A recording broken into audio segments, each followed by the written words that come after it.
Electrochemical cells. जब chemistry से बिजली निकले, भैया जब कोई रेडॉक्स रिएक्शन से इलेक्ट्रिसिटी बन रही हो, उसको बोलते हैं इलेक्ट्रोकेमिकल सेल। अभी रेडॉक्स रिएक्शन क्या होता है भाई? तो रेडॉक्स रिएक्शन होता है एक स्पीसीज ऑक्सीडाइज होती है, दूसरी रिड्यूस होती है। कहने का मतलब है कोई ऐसा रिएक्शन जिसके एक ही रिएक्शन में दोनों चीज दिखे, ऑक्सीडेशन भी दिखे और रिडक्शन भी दिखे, उसको बोलते हैं रेडॉक्स रिएक्शन। यानी इलेक्ट्रिसिटी जनरेट होती है केमिकल रिएक्शन से इलेक्ट्रोकेमिकल सेल के अंदर। अब ये देखो दो टाइप्स के होते हैं। कौन कौन से होते हैं? एक होता है गैल्वेनिक सेल और एक होता है इलेक्ट्रोलाइटिक सेल। गैल्वेनिक सेल क्या होता है? जब हमारा केमिकल एनर्जी इलेक्ट्रिकल एनर्जी में बदल जाए। अब इसका उल्टा क्या हो जाएगा? Electrolytic cell. इसमें क्या होता है? इलेक्ट्रिकल एनर्जी केमिकल एनर्जी में बदलता है। बारी है गैल्वेनिक सेल को डिटेल में पढ़ने की। ये केमिस्ट्री की बैटरी होती है। कैसे? इमेजिन करो एक सेल जिसमें दो कंटेनर है, एक में है ऑक्सीडेशन और एक में है रिडक्शन। ऑक्सीडेशन बोले तो एक में लॉस ऑफ इलेक्ट्रॉन हो रहा है और रिडक्शन बोले तो एक में गेन ऑफ इलेक्ट्रॉन हो रहा है। ठीक है, लॉस ऑफ इलेक्ट्रॉन को ही ऑक्सीडेशन बोलते हैं, गेन ऑफ इलेक्ट्रॉन को ही रिडक्शन बोलते हैं। और एक होगा इसमें सॉल्ट ब्रिज, वो क्या करता है? दोनों को कनेक्ट करता है आयंस के थ्रू, बिना मिक्सिंग के। तो दोनों को कनेक्ट करेगा ताकि बैलेंस बनाए रखे। अब देखो होता कैसे इसमें। गैल्वेनिक सेल, जब जिंक और कॉपर ने लाइट जला दी, ये लाइट जला देगा। कैसे जलाएगा? देखो इसका एक सेटअप बनता है। एनोड होगा एक और एक होगा कैथोड। एनोड किधर होगा? जिंक के रोड पे एनोड होगा, वो ZnSO4 के सॉल्यूशन में मिक्स होता है। यानी ये क्या होगा? ऑक्सीडेशन का अड्डा होगा। कैथोड क्या होता है? कॉपर का रोड होता है जो कॉपर सल्फेट सॉल्यूशन में जुड़ा होता है। ये रिडक्शन की जगह होती है। अब सॉल्ट ब्रिज है KNO3 नाम का जेली वाला स्ट्रो होता है जो दोनों साइड के मूड को बैलेंस करता है। अब वायर क्या है? जहां से इलेक्ट्रॉन डिस्को डांस करता हुए निकलता है, समझ में आ रहा है? वहीं पर लाइट जल जाती है। सो अब इस पूरे का रिएक्शंस कैसे होते हैं? देखो एनोड हमारा क्या था? Zn था, जिंक। जिंक जो होता है अपने दो इलेक्ट्रॉन को लॉस कर देता है, इलेक्ट्रॉन की ये फैक्ट्री होती है। और कैथोड जो Cu था तुम्हारा, ठीक है, तो Cu2+ क्या करता है? दो इलेक्ट्रॉन को एक्सेप्ट करता है, यानी इलेक्ट्रॉन का ये गेस्ट हाउस होता है कॉपर। यानी कैथोड हमारा इलेक्ट्रॉन का गेस्ट हाउस होता है, एनोड इलेक्ट्रॉन की फैक्ट्री होती है। इसके कमी नहीं होती, इसके पास कमी होती है, तभी ये गेस्ट हाउस है, इलेक्ट्रॉन को एक्सेप्ट करता है। इन दोनों का ओवरऑल रिएक्शन बनता है हमारा Zn में Cu2+ को जोड़ा तो Zn2+ और Cu हो जाता है। ये ओवरऑल रिएक्शन होता है इस वाले सेल का। तो इलेक्ट्रॉन का सफर कहां से कहां हो रहा था? जिंक से कॉपर पे हो रहा था। और आयन का बैलेंस कौन कर रहा था? सॉल्ट ब्रिज से हो रहा था। ठीक है, ताकि शांति को क्या करें? मेंटेन करके रखे। नाउ इलेक्ट्रोड पोटेंशियल जब मेटल का ईगो दिखता है। अब ये क्या होता है? हर मेटल बोलता है मैं इलेक्ट्रॉन देके बड़ा बनूंगा या मैं इलेक्ट्रॉन लेके शाइन करूंगा। तो डेफिनेशन की बात करें इलेक्ट्रोड पोटेंशियल की, जब एक मेटल अपनी ही आयन सॉल्यूशन में डिप करते हैं तो एक पोटेंशियल डेवलप होता है, उसको हम कहते हैं इलेक्ट्रॉन पोटेंशियल। यानी उसका एटीट्यूड होता है इलेक्ट्रॉन के प्रति बहुत ज्यादा। समझ आ रहा है आप लोगों को? Now SH standard hydrogen electrode, ये क्या होता है? इसमें देखो जानने वाली बात है कि प्लेटिनम होता है इसमें +1 एटम, इसमें हाइड्रोजन गैस का होता है, साथ में 1 मोल H+ सॉल्यूशन होता है। 1 मोल H+ सॉल्यूशन होता है, कोई सा भी सॉल्यूशन हो सकता है, HCl भी हो सकता है आपका, H2SO4 भी हो सकता है, कोई सा भी सॉल्यूशन होगा। बस इसको जीरो माना गया, E0 को हमेशा जीरो मानना है आपको।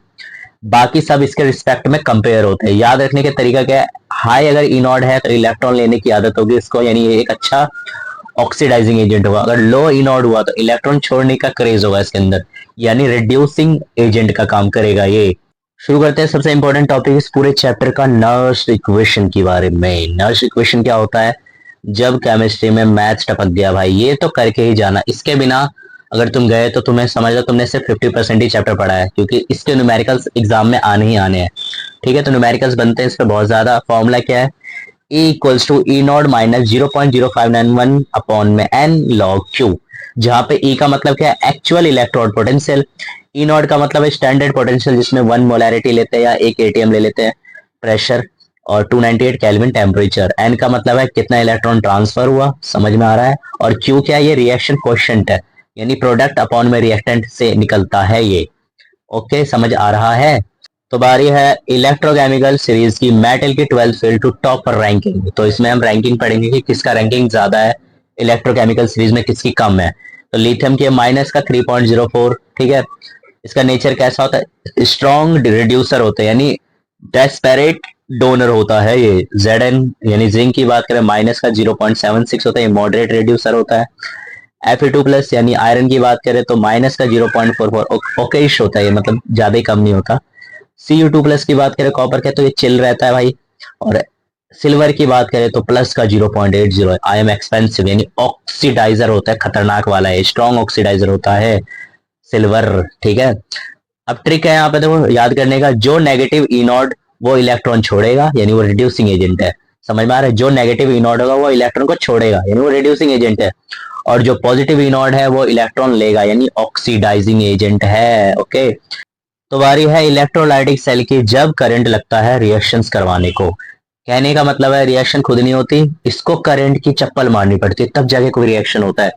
जैसे हम अगर NaCl की बात करें, अगर उसमें इलेक्ट्रोलाइसिस करवा रहे हैं तो वो NaCl टूट जाता है, Cl माइनस टूट जाता है हमारा, ठीक है, इलेक्ट्रॉन इसके निकल जाते हैं और Na में इलेक्ट्रॉन को लेना पड़ता है। तो ये ऑक्सीडेशन हो रहा है, यहाँ पे इलेक्ट्रॉन का लॉस हो रहा है तो ऑक्सीडेशन हो गया, यहाँ इलेक्ट्रॉन का गेन हो रहा है तो रिडक्शन हो रहा है, तो इन दोनों का ओवरऑल रिएक्शन बन जाता है आपका ये। समझ आ रहा है? प्रोडक्ट्स ऑफ इलेक्ट्रोलाइसिस, क्या निकलेगा मशीन से। तो अगर हमें इलेक्ट्रोलाइसिस के प्रोडक्ट देखने हैं तो कुछ चीजों पे डिपेंड होता है ये, क्या कि आप मोल्टन कर रहे हो या एक्वस कर रहे हो, दूसरी बात इलेक्ट्रोड इनर्ट है या एक्टिव, और तीसरी बात की इलेक्ट्रोकेमिकल सीरीज का प्रेफरेंस भी देखते हैं इसको। ठीक है, तो इसमें देखो क्या मिलेगा, अगर हम एक्वस NaCl का इलेक्ट्रोलाइसिस करवा रहे हैं तो कैथोड पे मिलेगा H2 गैस, एनोड पे मिलेगा Cl2 गैस, और दोनों का मिक्सअप बनेगा सोडियम हाइड्रोक्साइड, यानी पूरा आउटपुट क्या मिल गया, H2Cl2 NOH, यानी पूरा एक कॉम्बिनेशन मिल गया, कॉम्बो, डोमिनोज पिज्जा कॉम्बो जैसे मिल जाएंगे आपको ये प्रोडक्ट्स, यानी ये आउटपुट मिलेगा आपको। समझ आ रहा है?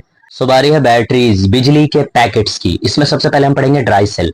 ड्राई सेल में एनोड होता है हमारा जिंक के कंटेनर, ऑक्सीडेशन करवाएगा। कैथोड होता है manganese oxide with carbon rod, ये रिडक्शन करवाता है। ये लिमिटेड चार्ज होती है इसके अंदर, यानी यूज एंड थ्रो वाली बात है, एक बार यूज करो उसे फेंक दो। लाइफ का एग्जांपल बात करें, रिमोट का सेल देखा होगा आपने, एक बार यूज करते हैं हम फेंक देते हैं, तो वो क्या है, ड्राई सेल है। नेक्स्ट, लेड स्टोरेज बैटरी, ये रिचार्जेबल होता है, समझ में आ रहा है, इसे रिचार्ज कर सकते हो, तो ये डिस्चार्जिंग भी हो सकती है। कैसे, Pb प्लस PbO2 H2SO4 से बन गया PbSO4 प्लस H2O, तो ये डिस्चार्जिंग हो गया। और चार्जिंग करना हो तो क्या पड़ेगा इसमें, 2 PbSO4 में H2O, जब ये आपका मिला है तो इसमें हम क्या करते हैं, Pb प्लस में PbO2 प्लस 2H2SO4 दोबारा दे देते हैं। जब ये मिल जाता है इसको तो ये चार्जिंग में हो जाता है, तो ये यूज होता है कार में, यूपीएस में, जुगाड़ साइंस प्रोजेक्ट में। समझ आ रहा है आप लोगों को? तो ये लेड स्टोरेज बैटरीज होते हैं आपके। नौ, लिथियम आयन बैटरी मॉडर्न दौर का सुल्तान है, ये लाइट वेट होता है, रिचार्जेबल होता है, मोबाइल फोन्स की जान है, तो मोबाइल में यही वाली बैटरी डलती है, लिथियम आयन बैटरी। तो Li plus ions move back and fourth होता रहता है, ठीक है, बैक आगे पीछे होता रहता है, ठीक है, इसके आयंस। तो कैथोड से एनोड, एनोड से कैथोड, जिसके वजह से ये चार्जेबल होता है। नाउ फ्यूल सेल, जब केमिस्ट्री इन्वायरमेंट फ्रेंडली हो गई, ठीक है, फ्यूल सेल की बात करें तो H2O2 फ्यूल सेल है हमारा, ठीक है, एनोड में यही H2 हमारा H प्लस 2 इलेक्ट्रॉन में चला जाएगा, और O2 तो इस पूरे का रिएक्शन बन जाता है पानी का रिएक्शन। यहाँ पे एरो लगाना भूलिए, एरो आने चाहिए, ठीक है, इधर एरो आएगा आपका, यहाँ भी एरो आएगा, ठीक है, समझ आ रहा है, और यहाँ भी बनेगा एरो। ओके, तो ये है हमारा ओवरऑल रिएक्शन। तो ये क्लीन एनर्जी प्लस में नो पॉल्यूशन प्लस में लॉन्ग लाइफ वाली बात है, और नासा भी इसी का इस्तेमाल करते हैं, फ्यूल सेल का, ठीक है। नाउ कोरोजन, जब लोहा रोए यानी मेटल खराब कर देगा ये। कैसे, जब मेटल और एनवायरनमेंट में टॉक्सिक लव स्टोरी चलती है उसको ही हम क्या बोलते हैं, कोरोजन। आयरन का रस्टिंग होता है इसमें, कैसे की जरूरत पड़ती है आयरन को अगर रस्ट करना हो तो वाटर O2, कुछ टाइम लगती है इसमें और थोड़ी सी उदासी, इसके वजह से क्या होता है, आयरन में रस्टिंग आती है। फॉर्म की बात करें तो Fe2O3 XH2O, ये होता है हमारा रस्टिंग का फॉर्मूला, ब्राउन फ्लैकी रस्ट होता है ये। रिएक्शन ऐसे होता है, Fe plus O2 plus H2O, तो बन गया FeOH3 होल ट्वाइस, इसको ऐसे भी लिख सकते हो, तो ये हमारा रस्ट है, यहाँ बनेगा एरो, ठीक है, समझ आ रहा है, तो ये रस्टिंग का एग्जाम्पल है। ओके, नाउ बारी है बचाव के तरीके। अगर हमें कोरोजन से बचना है तो पेंट कर दो, 10th क्लास में ही पढ़ा होगा आपने, ठीक है। पहला काम है पेंट कर दो, ग्रीसिंग, ऑयलिंग, कैल्वनाइजेशन यानी जिंक की कोटिंग। कैथोडिक प्रोटेक्शन कर सकते हैं हम, यानी Mg को यूज कर सकते हैं एज अ कैथोड प्रोटेक्शन, जिसकी वजह से खराब नहीं होगा। ना कुछ बेसिक टर्मिनोलॉजी है, बेसिक टर्मिनोलॉजी आपको क्या क्या याद होना चाहिए, शुरुआत का ज्ञान है जो, ऑक्सीडेशन क्या होता है, इलेक्ट्रॉन की चोरी यानी लॉस ऑफ इलेक्ट्रॉन। रिडक्शन क्या होता है, इलेक्ट्रॉन की डोनेशन, गेन ऑफ इलेक्ट्रॉन। नौ है रिडक्स रिएक्शन, ये क्या होता है, जब दोनों चालू हो। एनोड क्या है, जहाँ ऑक्सीडेशन होती है ऑलवेज। कैथोड क्या है, जहाँ रिडक्शन होती है ऑलवेज। तो इसमें इलेक्ट्रोड है, मेटल वाली प्लेट जहां पे रिएक्शंस होती है। इलेक्ट्रोलाइट होता है सॉल्ट सॉल्यूशन जो आयंस देता है रिएक्शंस के। समझ आ रहा है। नाउ गैल्वेनिक सेल को थोड़ा और डिटेल में जानते हैं, जिसको हम वोल्टाइक सेल भी बोलते हैं। ये वो सेल है जो केमिकल एनर्जी को बदल इलेक्ट्रिक एनर्जी में कन्वर्ट करता है। समझ में आ रहा है, मतलब खुद से चालू हो जाता है बिना एक्सटर्नल पावर के। कंपोनेंट की बात करें तो टू हाफ सेल होते हैं, उसमें एक में होता है ऑक्सीडेशन, दूसरे में होता है रिडक्शन। एक सॉल्ट ब्रिज होता है, आयंस का ट्रैफिक पुलिस होता है, ये चार्ज को बैलेंस करता है। इलेक्ट्रोड होता है anode and cathode. External wire होता है, करंट फ्लो करता है जहां से बल्ब हमें ग्लो करवाना हो। समझ में आ रहा है। Now EMF, electromotive force. Cell potential जब भी निकालोगे, ठीक है, उसी को हम कहते हैं ईएमएफ। ई नॉट सेल भी बोलते हैं, और ये ई नॉट सेल का मतलब ये है E naught cathode minus E naught anode. यही डिसाइड करता है कितना वोल्टेज मिलेगा बैटरी से। जितना बड़ा ई नॉट सेल उतनी ज्यादा बैटरी पावर। समझ में आया ना। नेक्स्ट बारी है Faraday's law. Faraday laws of electrolysis की बात करें तो मैथ्स वाली केमिस्ट्री। फर्स्ट लॉ कहता है मास जितना डिपॉजिट होगा उतना चार्ज पास होगा, जितना ज्यादा चार्ज पास करेगा उतना ज्यादा मास डिपॉजिट होगा। तो फॉर्मूला हो जाता है W equals to Z Q. Q की जगह मैं लिख सकता हूँ EIT अपॉन में 96500, यानी W का दो फॉर्मूले बन गए, एक जेड क्यू और एक EIT अपॉन में 96500, जिसमें W का मतलब है मास डिपॉजिट, Z का मतलब है इलेक्ट्रोकेमिकल इक्विवेलेंट, Q है टोटल चार्ज, I है करंट, स्मॉल t है टाइम, और 96500 का मतलब है एक Faraday charge on 1 mole of electron. Second law कहता है डिफरेंट एलिमेंट के क्या होंगे, डिफरेंट मास होंगे for same charge depending on equivalent. Okay, समझ में आया। नाउ बारी है कंडक्टेंस। करंट की स्मूथ ड्राइव होती है यहाँ पे। कैसे, सोचो एक इलेक्ट्रोलाइट सॉल्यूशन है जिसमें आयंस आसपास घूम रहे हैं। अब अगर हम उसमें करंट भेजे तो ये आयंस दौड़ने लगते हैं, पॉजिटिव आयंस एक तरफ, नेगेटिव दूसरी तरफ।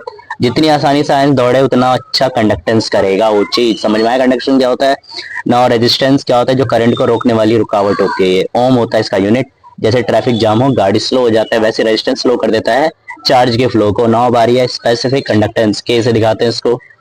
1 सेंटीमीटर क्यूब सॉल्यूशन कितना करंट कंडक्ट कर सकता है, उसी को कहते हैं स्पेसिफिक कंडक्टेंस कह सकते हो। इसका ऐसा यूनिट क्या होगा, साइमन पर सेंटीमीटर। फॉर्मूला होता है K equals to G into में सेल कांस्टेंट। समझ आ रहा है। नेक्स्ट मोलर कंडक्टेंस, ठीक है, लैम्डा m से दिखाते हैं इसको। 1 मोल इलेक्ट्रोलाइट का टोटल कंडक्टेंस कितना है वही बताता है मोलर कंडक्टेंस। समझ में आ रहा है। 1 मोल इलेक्ट्रोलाइट का टोटल कंडक्टेंस कितना है वही क्या होता है, मोलर कंडक्टेंस होता है। फॉर्मूला होता है K इंटू में 1000 अपॉन में cc, यहाँ पे मोलैरिटी है। यूनिट होता है इसका साइमन सेंटीमीटर स्क्वायर पर मोल। सॉल्यूशन जितना डाइल्यूट होगा डेल्टा में उतना ज्यादा होगा। क्यों, क्योंकि आयंस के पास जगह मिल जाती है भागने की। नाउ इक्विवेलेंट कंडक्टेंस क्या होता है, सेम फॉर्मूला लगेगा, बस यहाँ n आ जाएगा। ओके, एक इक्विवेलेंट इलेक्ट्रोलाइट कितना करंट ले जा सकता है वही होता है n, मतलब यहाँ पे नॉर्मेलिटी है। कॉलरॉस लॉ क्या कहता है, आयंस अपना काम अलग करते हैं। इसमें क्या होता है, लैम्डा m जो होता है हमारा इनफाइनाइट डाइल्यूशन पे, यानी फाइनल मोलर कंडक्टेंस जो होता है वो कैटायन और एनायन का कंट्रीब्यूशन से बनता है। ना इसमें कुछ काम के यूजेस है, क्या है, वीक इलेक्ट्रोलाइट का क्या निकालो, पहले लैम्डा m निकालो, फिर डिग्री ऑफ डिसोसिएशन निकालो, इसको अल्फा से दिखाते हैं। इसको निकालने के लिए लैम्डा m अपॉन में लैम्डा m इनफाइनाइट निकालना होता है, इससे आ जाएगा अल्फा यानी डिग्री ऑफ डिसोसिएशन। फिर Ka निकाल लो। समझ में आ रहा है। जब Ka निकाल लोगे आपका तो उसी से आपके इक्वेशन बनेंगे। नाउ याद रखने वाली बातें, लैम्डा m कभी नहीं हो कम नहीं होती है, ठीक है, लैम्डा m कभी कम नहीं होती है ऑन डाइल्यूशन, हमेशा बढ़ती है। K और लैम्डा m सेम नहीं होते। स्ट्रॉन्ग इलेक्ट्रोलाइट्स पे फर्क कम पड़ता है डाइल्यूशन का, वीक पे ज्यादा पड़ता है क्योंकि पहले से ही कम आयोनाइज होते हैं। वो समझ आया। Thank you. तो मिलते हैं अगले वीडियो में ऐसे इंटरेस्टिंग लेक्चर के साथ, ताकि आपके बोर्ड एग्जाम के मार्क्स और भी अपर लेवल हायर लेवल वाले मार्क्स आए। ओके।